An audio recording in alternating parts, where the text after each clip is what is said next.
꽃의 계절 4월이 참 아름다웠는데 지나갔지요. 개나리, 진달래, 목련, 벚꽃, 민들레, 제비꽃, 꽃다지, 수많은 꽃들이 앞다투어서 고운 자태를 뽐내는 꽃잔치를 우리 앞에서 보여주었습니다. 이제 찬란한 4월은 가고 계절의 여왕 5월이 되었습니다.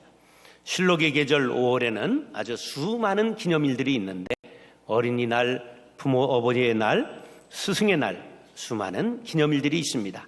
이날 중에 가장 소중한 것은 무엇보다도 어버이날이라고 할 것입니다. 오늘 어버이 주일을 맞이해서 부모의 심정에 대해 생각해 보고자 합니다.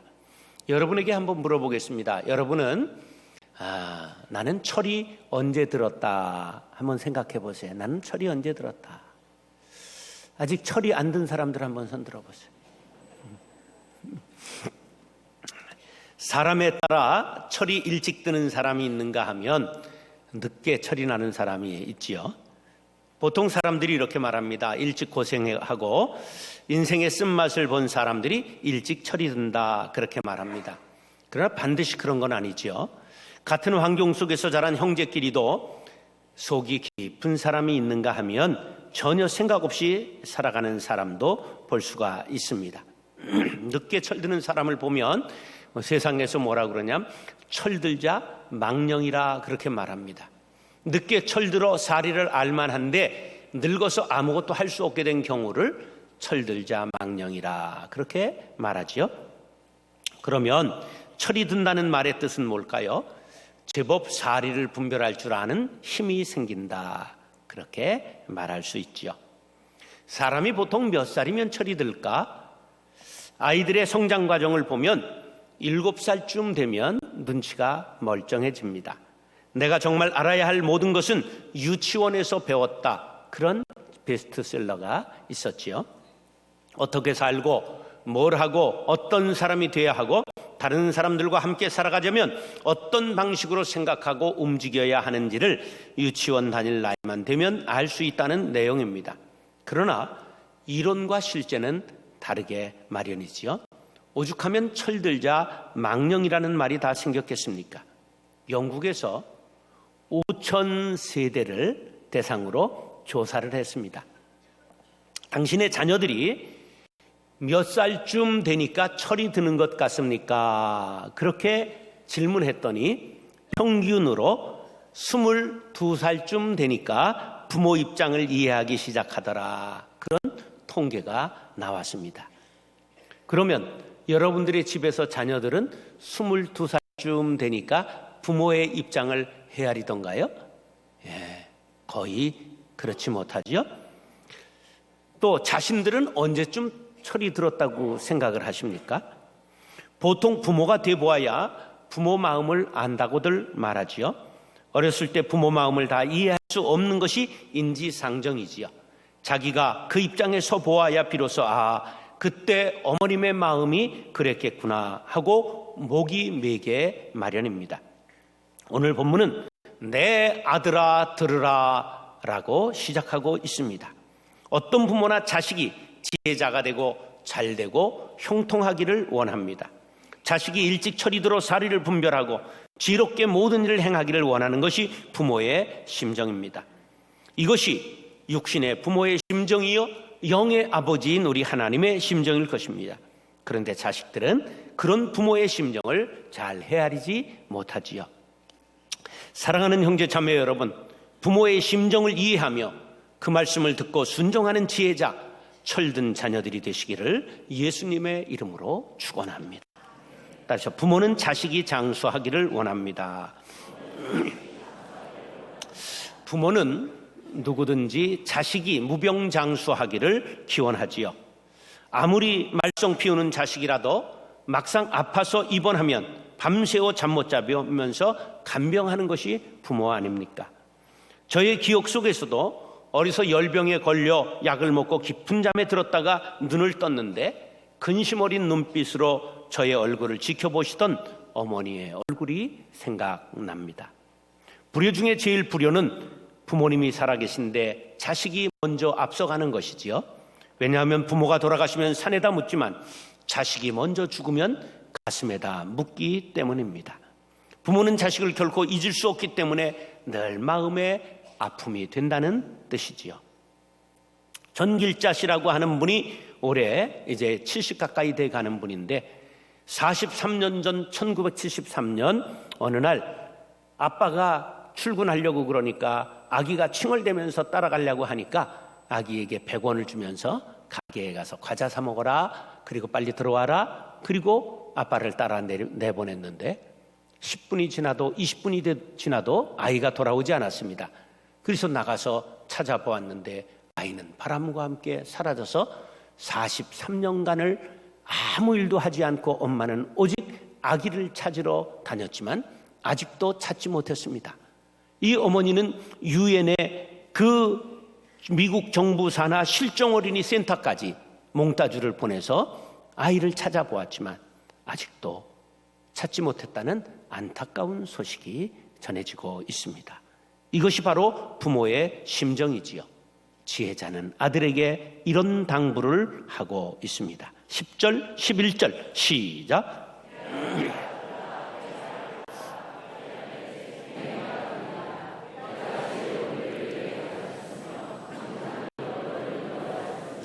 지혜자는 부모의 훈계를 중요하게 생각하고 듣고 지키면 내 생명의 해가 길리라. 다시 말해 장수의 복을 받게 된다고 말씀하고 있습니다. 즉 지혜의 가르침을 따라 부모님의 가르침을 귀담아 듣는 자는 하나님과 교통하게 되고 영원한 생명을 얻을 뿐만 아니라 이 땅에서도 장수하게 된다는 말씀입니다. 셰익스피어는 이런 말을 했지요. 시작. 부모는 하늘의 대리인이므로 부모의 소리는 곧 신의 소리와 같다. 오늘 본문은 지혜가 인간 생활에 가져다주는 실제적인 유익의 첫 번째를 장수로 꼽고 있습니다. 장수가 무엇입니까? 사람이 살 수 있는 최대한의 날까지 생명을 연장하는 것을 뜻하지요. 구약에는 하나님의 계명과 법도를 지키는 자에게 주어지는 축복이 장수라고 언급하고 있습니다. 11절은 자식을 신앙 안에서 올바르게 양육하기 위하여 노력하는 아버지의 모습을 가르친다, 인도한다고 표현하고 있습니다. 부모는 자식에게 지혜로운 길을 가르치고 정직한 길로 인도합니다. 비록 자신은 미련해도 자식만큼은 지혜롭기를 원합니다. 자신은 학교 문턱을 넘어보지도 못했어도 소팔고 논밭을 팔아서라도 자식만큼은 대학에 보내고자 하는 것이 부모의 마음입니다.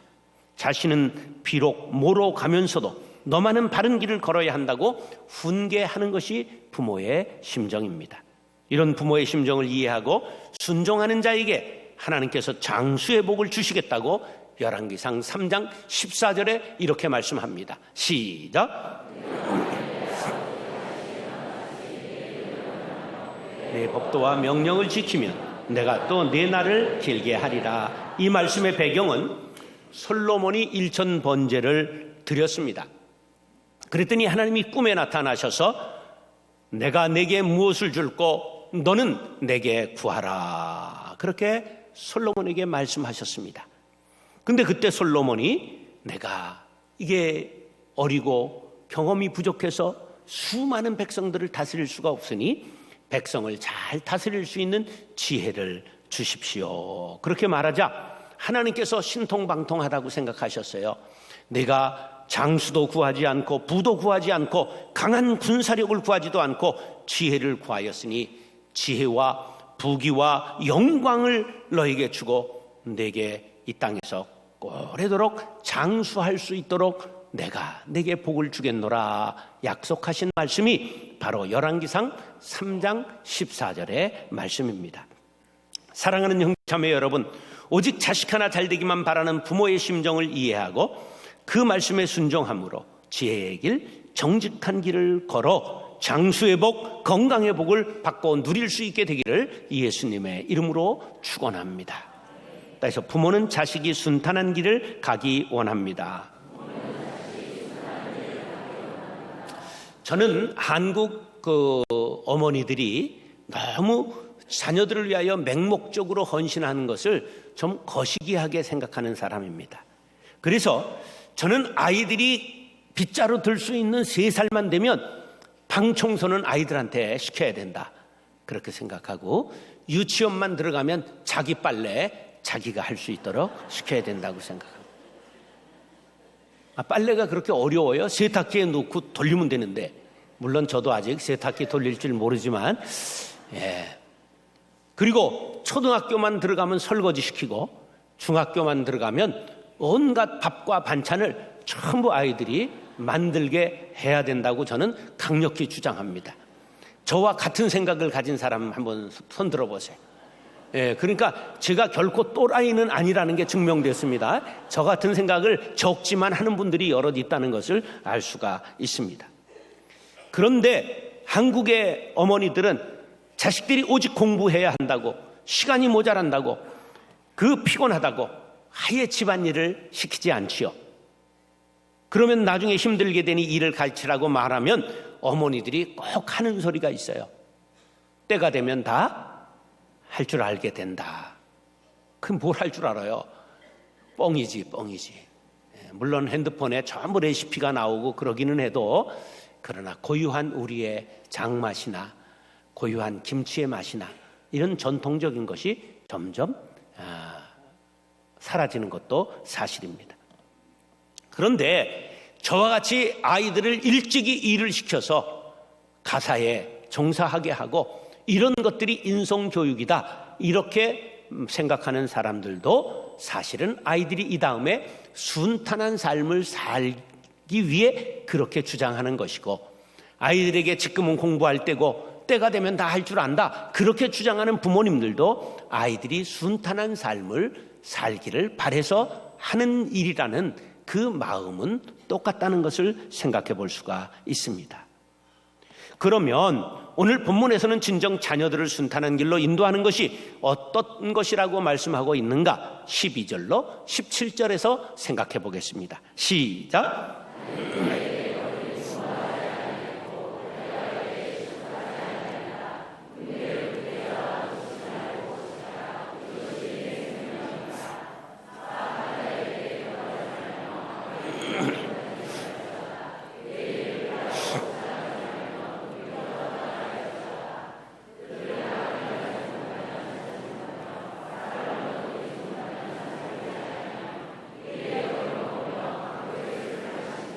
12절에 보니까 곤고하지 않고 실족하지 아니하리라 하는 말씀이 있는데, 이 말의 뜻은 자녀들이 곤고하지 않고 실족하지 않도록 순탄한 길을 가기를 원하는 부모들의 심정을 말하고 있는 것입니다. 그리고 다닐 때와 달려갈 때라는 말이 있는데, 다닌다는 것은 일상생활을 말하는 거고 달려간다고 하는 것은 아주 신속하게 처리해야 될 긴박한 상황을 일컫는 것입니다. 그러니까 이 둘을 조합하면 모든 일에 자녀들이 실족하지 않고 평안한 삶을, 순탄한 삶을 살게 하려면 그러한 말씀으로 요약할 수 있을 것입니다. 13절에서는 지혜가 생명의 부여자임을 강조하면서 훈계를 굳게 잡고 놓치지 말라, 이것이 네게 생명이 되리라, 훈계를 지킬 것을 자녀들에게 당부하고 있습니다. 14절에 가면 사악한 자의 길에 들어가지 말라 충고하고 있습니다. 자, 사악한 자, 레사임이라고 하는 히브리 말은 상습적으로 악을 행하는 자입니다. 문제는 이 사람이 악인인지 의인인지 분별할 줄 아는 눈이 없다는 것입니다.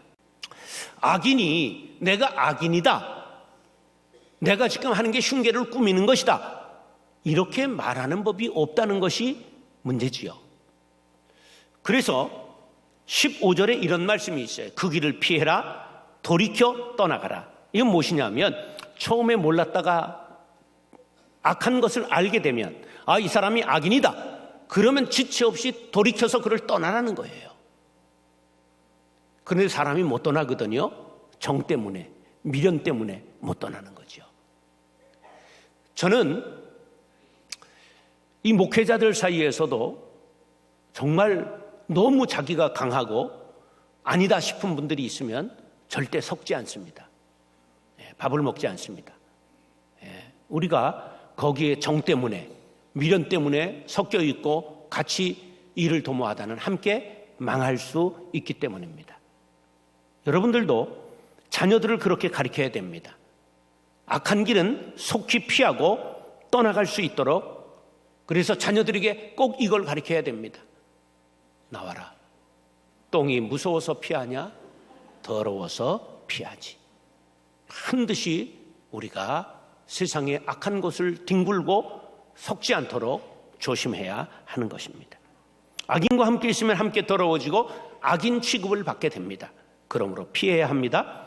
16절 17절은 악인의 습성을 가르쳐 주는데요, 악인들은 악을 행하지 못하면 잠을 자지 못한대요. 사람을 넘어뜨리지 못하면 잠이 오지 않는데요. 또 악인들은 불의한 일을 떡 먹듯 하고 강포를 행하기를 술 마시듯 한다는 거예요. 그래서 이런 말이 나온 것입니다. 악인은 악한 마귀에게 영혼을 점령당한 사람이다. 그러니까 이 마귀에게 영혼을 점령당하니까 하는 것마다 무슨 짓을 하죠? 마귀 짓을 하는 거예요. 그 사람이 마귀가 아니라 마귀에게 영혼이 점령당하니까 하는 짓마다 마귀 짓을 하는 거죠. 사람을 쓰러뜨리고 불의를 떡 먹듯 즐기고 강포를 술 마시듯 한다는 것이죠. 알코올 중독자들을 보셨습니까? 저는 폐광된 광산촌에 젊은 날 가서 목회하면서 알코올 중독자들이 얼마나 심각한 정신병인가를 너무 똑똑히 보았습니다. 그래서 하나님의 은혜로 제가 그때 술을 끊게 되었다는 놀라운 사실입니다. 알코올 중독자가 술을 마시지 않으면 잠을 못 자는 것처럼 악행을 해야 그들이 비로소 편안하게 잠잔다는 거예요. 우리가 그래서 그들을 따르지도 보지도 앉지도 서지도 말라고 시편 지혜자는 우리들에게 이렇게 말씀합니다. 시작.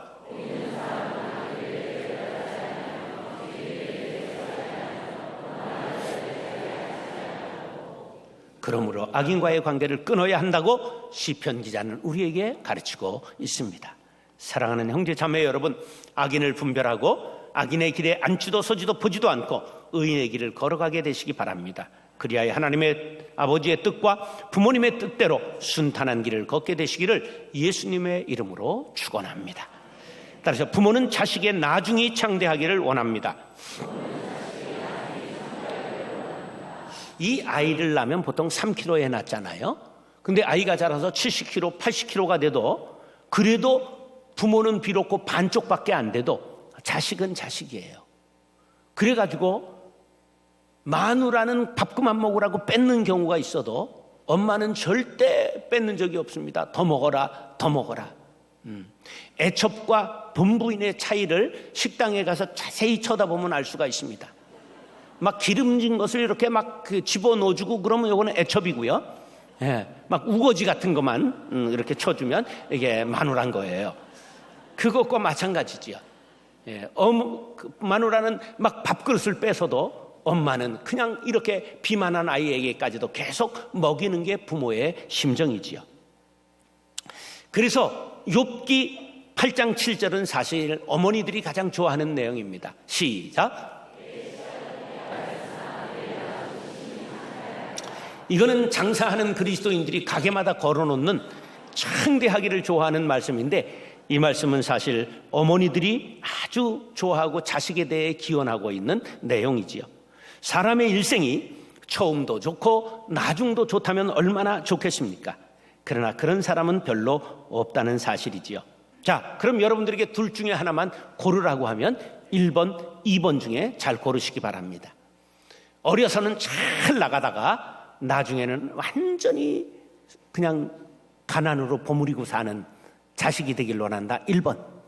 지금은 비록 고생하지만 나중에는 창대해지길 원한다. 2번. 어떤 걸 원하십니까? 네, 어떤 사람은 둘 다 좋길 원합니다. 이런 건 없다니까요. 카터라고 하는 대통령은 미국의 역대 대통령 중에 국정 수행 능력이 최하위였습니다. 제일 일을 못했다는 거예요.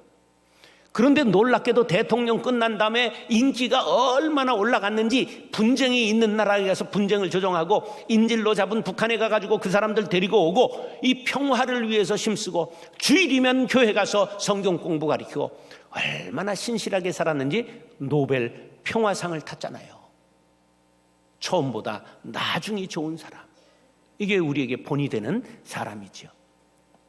영국에 블레어라고 하는 총리가 몇 년 전에 그만둔 분이 있습니다. 근데 얼마 전에 기사를 보니까 이분의 한 번 강연료가 얼마를 받느냐? 총리를 끝난 다음에 한 번의 강연료를 자그마치 4억을 받는다는 거예요. 뭐 우린 잘 놀라지도 않죠, 그까이 거. 근데 여러분의 목사가 아무리 큰 교회 부흥회에 가도 한 번 한 시간에 200만 원 받은 게 제일 많이 받은 거예요. 그것도 엄청나게 받는 거죠. 그런데 블레어가 뭐 저보다 인물이 좋습니까? 무슨 뭐 그런데 얼마를 받았다고요?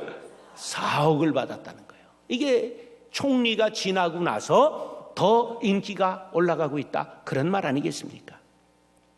그러면 우리도 어떻게 하면 나중에 창대해질 수 있을까요? 18절, 19절 시작.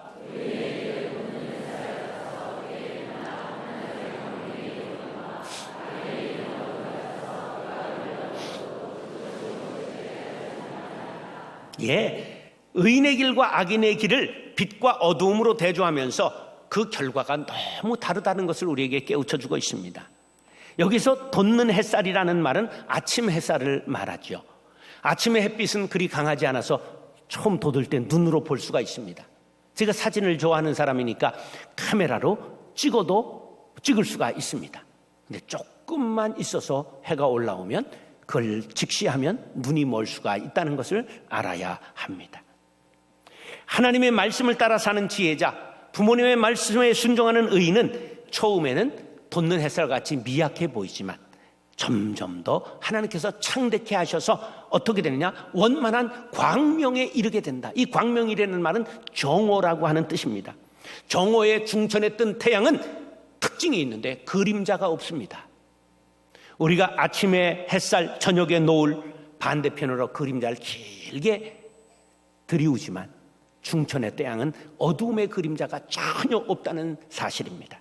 반면에 의인의 길은 캄캄한 밤중과 같아서 자기가 넘어져도 넘어진 줄 모르고 지옥을 향해 가면서도 모른다는 것이지요. 이 어둠이라는 말은 한밤중의 어둠, 칠흑과 같은 어둠이라는 뜻을 가지고 있습니다. 그러므로 악인의 길을 떠나 의인의 길을 걸어가라 말씀하고 있는 것입니다. 그러면 어떤 복을 받느냐? 바로 창대한 복을 받는다고 사무엘하 23장 3절로 4절 시작.